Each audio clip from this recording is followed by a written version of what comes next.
Hello friends, welcome back to our channel Historylogy. आज हम जानेंगे जोधाबाई महल के बारे में।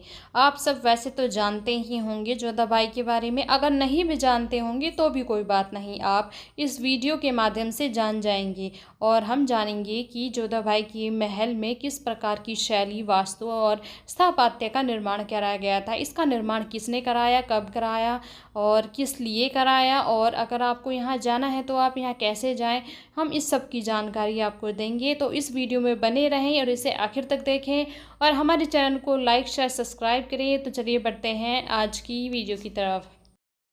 दोस्तों, जोधाबाई पैलेस जो है उत्तर प्रदेश के फतेहपुर सीकरी जिले में स्थित है और इस मुगलकालीन ऐतिहासिक महल का निर्माण जो है मुगल सम्राट जलालुद्दीन मोहम्मद अकबर ने कराया था।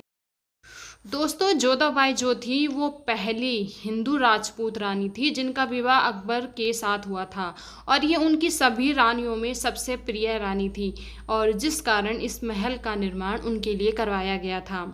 और ये जो फतेहपुर सीकरी शहर है, इसकी स्थापना जो है अकबर ने की थी और किसके लिए की थी, किसकी याद में की थी? सूफी संत सलीम चिश्ती की याद में इस फतेहपुर सीकरी की स्थापना कराई गई थी।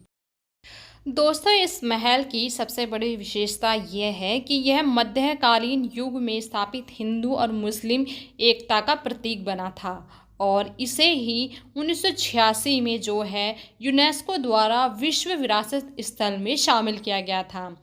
और इस महल की जो लंबाई है वो 320 फुट लंबी और 215 फीट ऊंचाई है।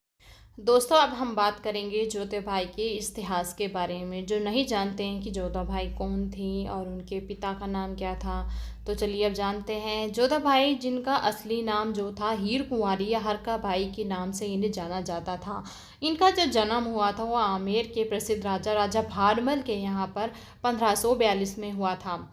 और इनका विवाह मोहम्मद अकबर के साथ क्यों हुआ था? क्योंकि उस वक्त मध्यकालीन के समय में जो थे मोहम्मद अकबर जो थे सबसे शक्तिशाली राजा था। तो अपने राज्य और अपनी प्रजा की सुरक्षा के लिए राजा भारमल ने अपनी पुत्री हरकाबाई यानी कि जोधाबाई का विवाह मुगल सम्राट अकबर के साथ तय कर दिया था और इसका विरोध जो है उस समय के तमाम राजपूत राजाओं ने भी किया था। राजपूत राजाओं के विरोध के बाद भी राजा भारमल ने अपनी पुत्री का विवाह अकबर के साथ कर दिया और मुगल दरबार में एक सम्मानित पद के साथ वह अकबर और मुगल साम्राज्य के विश्वास पात्र बन गई। आमेर की राजकुमारी हीर कुंवारी जी का विवाह इतिहास के पन्नों में सदा के लिए अमर हो गया, क्योंकि इस प्रकार का विवाह मुगल इतिहास की एक बहुत ही महत्वपूर्ण घटना थी। दोस्तों, अकबर ने जोधाबाई के साथ विवाह करने के पश्चात उन्हें मरियम उजमानी का नाम दिया और इन्हीं से उत्पन्न पुत्र थे जहांगीर, जिनके शासनकाल में चित्रकारी अपने चरमोत्कर्ष पर थी। मरियम उजमानी को ही मुगल सम्राट व जहांगीर दोनों के ही शासनकाल में इन्हें हिंदुस्तान की रानी माँ के रूप में जाना जाता था।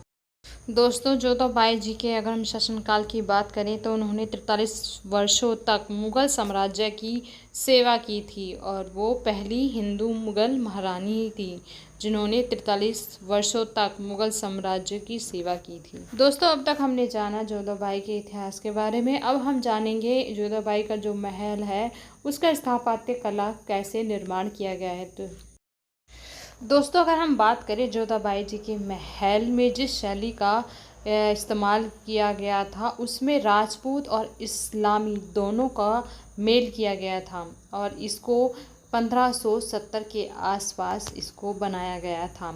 और यह महल भी बाकी मुगल साम्राज्यकालीन महलों की तरह लाल बलुआ पत्थरों से बनाया गया था। दोस्तों, जोधाबाई महल में कई महल स्थित थे जिसमें जोधाबाई को सर्दी और गर्मी दोनों के प्रभाव से बचने के लिए सुविधाएं प्रदान की गई थी और ये जो महल है 2 मंजिला बनाया गया था। दोस्तों, जोधाबाई महल के उत्तर में ग्रीष्म विलास एवं दक्षिण में शरद विलास, यानी कि जब गर्मी आती थी तो वो उत्तर के साइड के महल में रहती थी ताकि वहाँ उन्हें गर्मी ना लगे, वहाँ ऐसी सुविधाएं प्रदान की गई थी। और जब सर्दी आती तो वे दक्षिण की ओर चली जाती थी।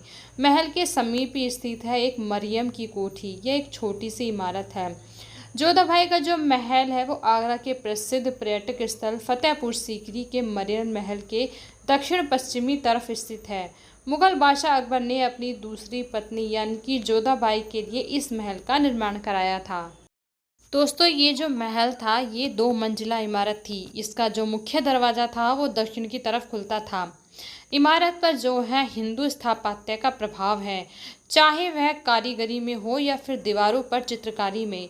इस शानदार भवन में उत्तरी और दक्षिण की ओर नील रंग के टाइलों का प्रयोग किया गया था, जो कि मुल्तान से लाए गए थे। दोस्तों, फतेहपुर सीकरी में बने सभी भवनों के आकार में जोधाबाई महल जो था वो सबसे बड़ा था। इस महल की लंबाई जो थी वो 320 फीट और इसकी जो ऊंचाई थी वो 215 थी।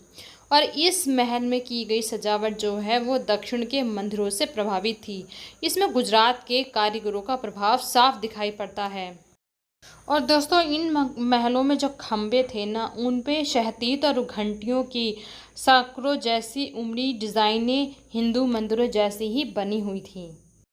दोस्तों, शादी के बाद जोधाबाई जी ने महल में आने के बाद तुलसी के पौधे की पूजा करती थी और मुगल सम्राट अकबर से विवाह होने के पूर्व उन्होंने ये 2 शर्तें रख दी थी कि वह अपना धर्म कभी नहीं बदलेंगी और दूसरा कि उनका अपना खुद का रसोई घर होगा जिसमें वह सनातन धर्म के अनुसार भोजन ग्रहण करेंगे।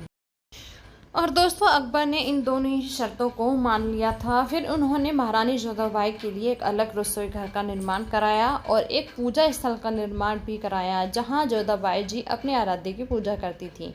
अपने आराध्य के लिए उन्होंने वहां पर एक चौकोर आधार वाला एक आसन बनाया था। अकबर ने अपनी सभी रानियों को अपना अपना धर्म मानने की खुली छूट दे रखी थी। इसी को देखते हुए अकबर ने सभी धर्मों की अच्छाइयों को एक जगह सम्मिलित करने के लिए एक नया धर्म दीन-ए इलाही की नींव रखी थी। जोधाबाई जी अपने महल में जिस आराध्य की पूजा करती थी, यदि उस महल के वास्तुकार्य के बारे में बात करें तो हमें पता चलता है कि उस महल में हिंदू धर्म की पवित्र चीज़ों जैसे कि नारियल, कलश, कमल के फूल और तो और घंटियाँ इत्यादि की विभिन्न आकृतियों के जरिए उन्हें बहुत ही खूबसूरती के साथ स्तंभों पर सजाया गया था। दोस्तों, इसके अलावा दीवारों पर नक्काशीदार अलमारियों का निर्माण कराया गया था। महल की दीवार पर विभिन्न प्रकार के पक्षियों और कमल के फूलों के जरिए की गई चित्रकारी अद्भुत दिखती है। कहते हैं कि जिस समय इस महल का निर्माण किया गया था उस समय इन पक्षियों और कमल के फूलों के भीतरी चित्रकारियों में हीरे जवाहरातों के जरिए सजावट की गई थी। तो देखा शानदार, कितना शानदार महल बनाया गया था जोधाबाई जी का। दोस्तों, आप ज़रूर जाएं जोधा महल देखने। और इसके खुलने का समय है सुबह 6 बजे और शाम को 6 बजे के बाद ये बंद हो जाता है। और शुक्रवार के दिन भी यह महल बंद रहता है। तो शुक्रवार का आप प्लान बिल्कुल ना बनाएं इसे देखने के लिए। और सप्ताह के बाकी सारे दिन ये खुला रहता है। और यहाँ पर जो है भारतीय सदस्यों के लिए और सार्क बीमस्टेक के लिए 50 रुपये शुल्क लगता है। लेकिन अगर आप विदेशी हैं तो आपको यहाँ पर इस महल को देखने के लिए 500 रुपये का शुल्क देना पड़ेगा। और दोस्तों, मुझे कमेंट करें कि आपको ये वीडियो कैसी लगी और इस वीडियो को ज़्यादा से ज़्यादा शेयर करें अपने फैमिली, फ्रेंड्स और दोस्तों के